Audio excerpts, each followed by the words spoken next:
নির্বাহী অফিসার মহোদয়ের পক্ষে সংযুক্ত সহকারী কমিশনার ভূমি জনাব মাহবুব আলম মাহবুব মহোদয় আমাদের মাঝে উপস্থিত আছেন।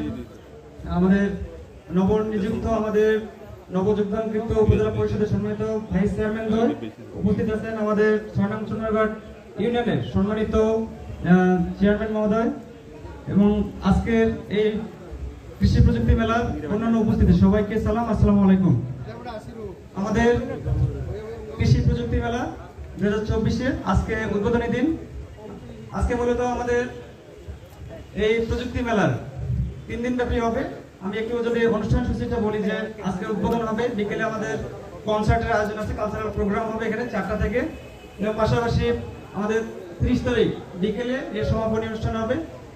আর আমরা আজকে আমন প্রণোদনা কার্যক্রমের আওতায় চুনারঘাট উপজেলায় 1500 কৃষকের বিনামূল্যে সার এবং বীজ বিতরণের উদ্বোধন করব আমাদের মাননীয় এমপি মহোদয়কে দিয়ে।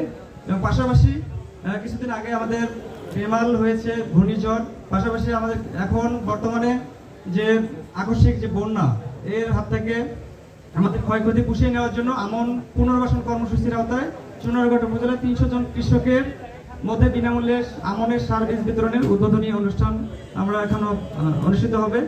তো আমি যদি একটা কথাই বলি যে আমাদের বর্তমান যে কৃষি অনেক এগিয়ে গেছে, শুধু বাংলাদেশের প্রেক্ষাপটে না, সারা বিশ্বের কথা যদি বলি, সারা বিশ্বে বাংলাদেশের কৃষিক্ষেত্রে ঈর্ষণীয় সাফল্য অর্জন করেছেন।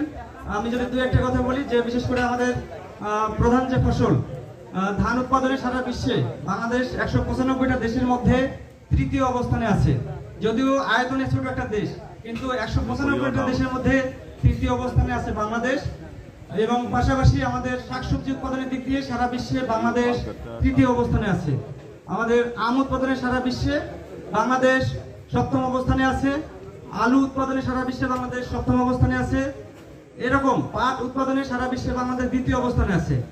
তো এই যে ঈর্ষণীয় সাফল্য, এর পিছনে আমাদের যাদের আমাদের অবদান আছে, বিশেষ করে আমাদের কৃষক ভাইয়েরা যারা মাঠ পর্যায়ে নিরলসভাবে পরিশ্রম করেন, এবং পাশাপাশি আমাদের কৃষি বিজ্ঞানী যারা নতুন নতুন উন্নত জাত উদ্ভাবন করেন, এবং কৃষি সম্প্রসারণ অধিদপ্তর যারা নতুন জাত এবং প্রযুক্তি সমূহ কৃষক ভাইদের কাছে পৌঁছে দিয়ে থাকেন। তো আপনারা এখানে আছেন, ধৈর্য সহকারে থাকবেন। তো আমি আমাদের এই যে মেলার এখানে আসার জন্য সবাইকে ধন্যবাদ জানাচ্ছি। আসসালামু আলাইকুম।